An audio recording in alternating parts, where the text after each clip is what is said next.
Hello दोस्तों, नमस्कार। आपका बहुत बहुत स्वागत है अपना YouTube channel next in helping forward में। जैसा कि मैंने फैसला लिया है कि अब आप लोग को लाइव आकर क्लास नहीं कराया जाएगा प्रीवियस ईयर पॉलिटिकल साइंस का क्वेश्चन आंसर, क्योंकि लाइव में आप लोग बहुत कम ही लोग जुड़ते थे, ज़्यादा लोग जुड़ते ही नहीं थे। तो मैंने फैसला किया कि जब लाइव आप लोग रहोगे ही नहीं, कमेंट करते ही नहीं हो, तो मज़ा आता ही नहीं। तो इसीलिए मैं अब रिकॉर्डेड डाल दूंगा, जब मन होगा तब आपका शूट करके रिकॉर्डेड डाल दूंगा। तो आज मैं आप लोग को रिकॉर्डेड देने वाला हूँ 2005 पॉलिटिकल साइंस का। इससे पहले 2004, 2015, 16, 14 तक का शायद पीछे हमने कर लिया था। 19 से 14 तक मैंने कर लिया था और इधर 4 का भी कर लिया था। तो आज हम लोग 5 करने वाले हैं, जो कि अब आज के बाद आप लोग को रिकॉर्डेड मिलेगा यूट्यूब पे। तो चलिए आज का हम लोग पहला क्वेश्चन देखते हैं। फर्स्ट क्वेश्चन है, आपके यहाँ पे फर्स्ट क्वेश्चन दिख रहा होगा, संप्रभुता की उत्पत्ति किस शब्द से हुई है। पहला क्वेश्चन ये आपको दिख रहा होगा कि संप्रभुता की उत्पत्ति किस शब्द से हुई है। तो इसका जो राइट आंसर हो जाएगा ऑप्शन नंबर सी, यानी सुपर एनस। सुपर एनस से संप्रभुता की उत्पत्ति हुई है। क्वेश्चन नंबर दूसरा का बात करें यहाँ पर, तो लेवियाथन नामक पुस्तक के लेखक कौन है। लेवियाथन नामक पुस्तक का जो लेखक है उनका नाम है हब्स। पूरा नाम है विश्वास हब्स।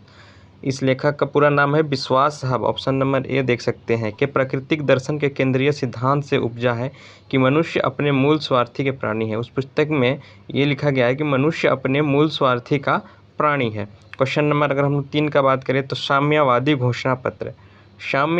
घोषणा पत्र के बारे में यहाँ पे है कि साम्यवादी घोषणा पत्र नामक पुस्तक किसने लिखा है।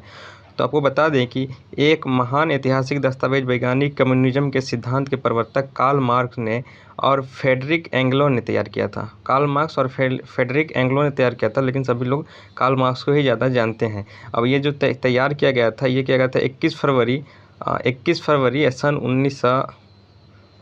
सन 1800 का बात है। सन 1800 कुछ ईस्वी का बात है, को पहली बार जर्मनी भाषा में प्रकाशित हुआ था। इससे प्रायः साम्यवादी घोषणा पत्र, अगर इंग्लिश में हम लोग बात करें तो कम्युनिस्ट मैनिफेस्टो के नाम से जाना जाता है। तो इनका जो कौन किए थे, कार्ल मार्क्स। राइट आंसर हो जाएगा 3 का बी नंबर, कार्ल मार्क्स। अगर 4 नंबर क्वेश्चन का हम लोग बात करें, तो राजनीति विज्ञान शक्ति विज्ञान का शाखा है किसने कहा था। ये क्वेश्चन रिपीटेड है, जो भी रिपीटेड होता है मैं आपको बता ही देता हूँ। तो क्वेश्चन है कि राजनीति विज्ञान शक्ति विज्ञान का शाखा यह किसने कहा था। तो ये जो कहा था आपका कैटलिन ने कहा था। कैटलिन ने कहा था कि राजनीति विज्ञान जो है शक्ति विज्ञान का क्या है, शक्ति विज्ञान है। राजनीति विज्ञान एक शक्ति विज्ञान है, कैटलिन ने कहा था। और यूनान के विचारक जो अरस्तु को राजनीति विज्ञान को पिता कहा जाता है। अगर इस पूछ दिया जाए कि राजनीति विज्ञान के पिता किसे कहा जाता है, तो अरस्तु को राजनीति विज्ञान का पिता कहा जाता है। ठीक है। नेक्स्ट क्वेश्चन का हम लोग अगर बात करें क्वेश्चन नंबर 5 में, तो लेक्चर्स ऑन जूरिस्प्रूडेंस नामक पुस्तक किसने लिखी थी। ये भी क्वेश्चन रिपीट हो चुका है। हमने पहले जो प्रीवियस ईयर का क्वेश्चन किया उसमें बहुत बार क्वेश्चन आया है। तो इसका जो लेखक है उनका नाम है एडम स्मिथ, जो कि ऑप्शन में नहीं है। तो अगर आपका एग्जाम में ये आ जाए तो वहाँ पे आप खोल के लिख देंगे एडम स्मिथ लिखेंगे। ठीक है, इसको आप नोट कर लें, एडम स्मिथ। मैंने बहुत सारे लेक्चर में बता रखा कैसे लिखना एडम स्मिथ, तो आप नोट कर ही लेंगे। ठीक है। क्वेश्चन नंबर 6 का बात करें, लिबर्टी शब्द की उत्पत्ति किस भाषा से हुई है। ये क्वेश्चन मैंने पिछले बार एक गलत भी हो गया था। लिबर्टी शब्द का उत्पत्ति मैंने बता दिया था फ्रेंच, जो कि गलत होगा। लिबर्टी शब्द का उत्पत्ति जो आपका हुआ था लैटिन शब्द से हुआ था। लिबर्टी शब्द की उत्पत्ति कहाँ हुई थी, तो इसमें अगर आपको बता दें कि LIVE2 लाइव 2 के थे। लिबर्टी शब्द का जो उपयोग किए थे वो लाइव 2 के थे, जिसके बाद वह भी एक लैटिन था। और जो कि अल्फ्रेड था वो भी आगे बढ़ा कि हम लिबर्टी शब्द का आविष्कार हुआ। और LIVERT वाला जो कि लेट विधि इंग्लिश में आता है, तो यहाँ से एक तरह से लैटिन था लिबर्टी शब्द आपका। क्वेश्चन नंबर 7 का बात करें, तो व्यवहारवाद, चलिए मैं थोड़ा सा ऊपर कर लेता हूँ PDF को। क्वेश्चन नंबर 7 में है कि उत्तर व्यवहारवाद के जनक कौन है। उत्तर व्यवहारवाद के जनक कौन है। तो बात करें उत्तर व्यवहारवाद के जनक, तो उनका नाम है डेविड ईस्टर्न, यानी ऑप्शन नंबर ए आपका सही हो जाएगा। डेविड ईस्टर्न उत्तर व्यवहारवाद के जनक थे। ठीक है। नेक्स्ट क्वेश्चन का बात हम लोग क्वेश्चन नंबर 8 का बात करते हैं। और 8 नंबर क्वेश्चन में है, 8 नंबर क्वेश्चन में किसने कहा कि राज्य शोषण का एक यंत्र है। राज्य शोषण का एक यंत्र ये कार्ल मार्क्स ने कहा था। कार्ल मार्क्स एवं लिटिल एलेंजेस ने दोनों मिलकर कहा था कि संपत्ति और राज दोनों शोषण का अंतर है। तो यहाँ पे जो ऑप्शन में हम लोग को दिया हुआ है कार्ल कार्ल मार्क्स। यहाँ लेनिन है, लिटिल नहीं है, लेनिन है, लेनिन नहीं होगा, कार्ल मार्क्स होगा। Option number C will be correct answer. Next question का बात करें तो वैज्ञानिक साम्यवाद के जनक कौन है? वैज्ञानिक साम्यवाद के जनक कौन है? तो वैज्ञानिक साम्यवाद का जो जनक है उनका भी नाम है कार्ल मार्क्स। कार्ल मार्क्स वैज्ञानिक साम्यवाद के जनक हैं। ठीक है। ऑन लिबर्टी के लेखक कौन है? ऑन लिबर्टी के लेखक जो है वो कौन है? तो ऑन लिबर्टी पुस्तक के लेखक का नाम है John Stuart Mill. John Stuart Mill, तो ऑप्शन नंबर सी सही हो जाएगा।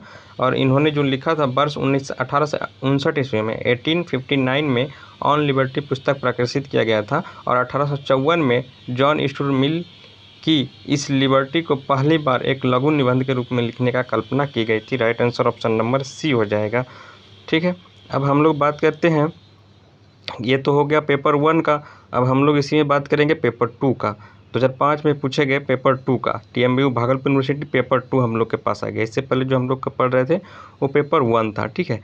नंबर 1 क्वेश्चन में है कि अर्थशास्त्र पुस्तक किसने लिखा? तो अर्थशास्त्र पुस्तक जो लिखा था चाणक्य ने लिखा था, जिनका कि नाम कौटिल्य है और उनको ही विष्णुगुप्त के नाम से भी जाना जाता है।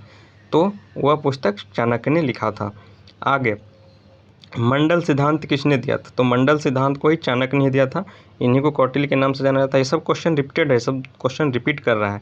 तो अगर आप लोग प्रीवियस ईयर क्वेश्चन बना के जाएंगे तो आप लोग 100% नंबर ला सकते हैं। तो उनका भी जो मंडल सिद्धांत था वो कौटिल्य ने ही किया था। मंडल सिद्धांत में विभिन्न राज्यों द्वारा दूसरे राज्यों के प्रति अपनाई गई नीति का वर्णन किया गया है। प्राचीन काल में भारत में अनेक छोटे बड़े राज्यों को अस्तित्व में लाने के लिए कौटिल्य ने मंडल सिद्धांत लागू किया था। उस समय अपना जो अफगानिस्तान, ईरान, वहाँ तक कौटिल्य ने चंद्रगुप्त के सहारे पूरा भारत को स्थापना किया था, विस्तारवादी किया था, यानी अखंड भारत की स्थापना की थी। तो इसका right answer option number A हो जाएगा, कौटिल्य। क्वेश्चन नंबर 3 का बात करें तो किसने कहा कि वेदों की ओर लौटो? ये भी क्वेश्चन रिपीटेड है। तो वेदों की ओर लौटो किसने कहा था? ये कहा था दयानंद सरस्वती ने कहा था, जब उन्होंने आर्य समाज की स्थापना की थी। तो दयानंद सरस्वती ने कहा था। ये क्वेश्चन बड़ा ही कन्फ्यूजन होता है कि रोज लोग बोलते हैं आर्य समाज की स्थापना राजा राम मोहन राय, राजा राम मोहन ब्रह्म समाज की स्थापना किए थे और आर्य समाज की स्थापना दयानंद सरस्वती ने किया था। तो दयानंद सरस्वती ने ही कहा था कि वेदों की ओर लौटो। ऑप्शन नंबर डी विल भी करेक्ट आंसर हो जाएगा। क्वेश्चन नंबर 4 का बात करें, सत्यार्थ प्रकाश नामक पुस्तक किसने लिखी थी? सत्यार्थ प्रकाश नामक पुस्तक जो लिखा गया था, सत्यार्थ प्रकाश नामक पुस्तक को दयानंद सरस्वती ने ही लिखा था। और वो उन्होंने लिखा था सन 1875 ईस्वी में उन्होंने लिखा था। 1875 ईस्वी में इसको हिंदी में की थी। ग्रंथ की रचना का कार्य स्वामी जी ने उदयपुर में किया था, तो लिखा गया था। और आपको बता दें कि स्वामी गयानंद ने वेदों की ओर लौटो का जो नारा दिया था, ये नारा 1857 ईस्वी में दिया गया था। 1857 ईस्वी में। मुझे बाकायदा कुछ लिखने का तो मन नहीं कर रहा है, क्योंकि मैं लाइव आके कितना अच्छा से आप लोग का क्लास लेता था और सारा चीज़ बताता था फ़ोटो के साथ, लेकिन आप लोग सपोर्ट नहीं किए, इसलिए मुझे बिल्कुल लिखने का मन नहीं कर रहा है आप लोग का बोर्ड पर। रिकॉर्डेड इसीलिए मैं रिकॉर्डेड भी डाल रहा हूँ, और 2-3 दिन क्लास भी ऑफ इसीलिए थी। चलिए, सत्यार्थ प्रकाश नामक पुस्तक किसने लिखी थी? तो लिखी थी दयानंद सरस्वती ने लिखा था 1875 ईस्वी में। उसी समय उन्होंने नारा दिया था कि वेदों की ओर लौटो। ठीक है। तो अब हम लोग बात करेंगे क्वेश्चन नंबर 5 का। पेपर 2 चल रहा है, ये TMBU यूनिवर्सिटी और मुंगेर यूनिवर्सिटी दोनों के लिए उपयोग है। पेपर 5 का बात करेंगे, सर्वेंट ऑफ इंडिया सोसाइटी के संस्थापक कौन थे? सर्वेंट्स ऑफ इंडिया सोसाइटी के संस्थापक थे गोपाल कृष्ण गोखले। गोपाल कृष्ण गोखले महात्मा गांधी के राजनीतिक गुरु भी हैं, और गोपाल कृष्ण गोखले ने ही Servant of Society India Society के संस्थापक थे। इनका जन्म बम्बई प्रेसिडेंसी में हुआ था, रत्नावली जिला में, उसमें बम्बई में है ये, तो वहाँ पे इनका जन्म हुआ था। ठीक है। क्वेश्चन नंबर 6 का बात करें तो गीता रहस्य किसने लिखा था? तो गीता रहस्य जो लिखा था उनका नाम है बाल गंगाधर तिलक ने लिखा था। और बाल गंगाधर तिलक ने 1916 ईस्वी में होम रूल आंदोलन के दौरान ही उन्होंने बोला था कि स्वराज हमारा जन्मसिद्ध अधिकार है। ये क्वेश्चन बहुत फेमस है, पॉलिटी का ही है, किसी दूसरे एग्जाम में बहुत ज़्यादा पूछा जाता है, कॉम्पिटिटिव एग्जाम में पूछा जाता है। बात करें क्वेश्चन नंबर 7 में कि पांडिचेरी में ओराविल नामक संस्था की स्थापना किसने की थी? पांडुचेरी में ओराविल नामक संस्थापक की स्थापना किसने की थी? तो इतिहास ओराविल की स्थापना से श्री अरविंदो सोसाइटी की एक परियोजना के रूप में बुधवार 28 फरवरी 1967 को, डेट याद कर लें या लिख लें, मैं लिख नहीं रहा हूँ डेट आपका, मैं बोल रहा हूँ, आप नोट कर लें।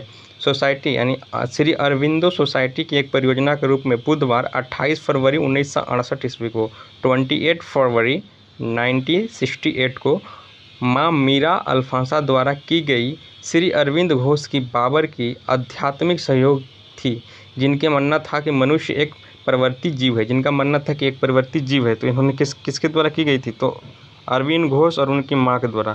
अरविंद घोष का कौन थे? तो ये इंग्लिश का एक राइटर थे, इंग्लिश का राइटर थे। और जो हमारा राष्ट्रीय गीत है वंदे मातरम, इनका अंग्रेजी अनुवाद अरविंद घोष ने ही किया था। इसका अंग्रेजी अनुवाद अरविंद घोष ने ही किया था।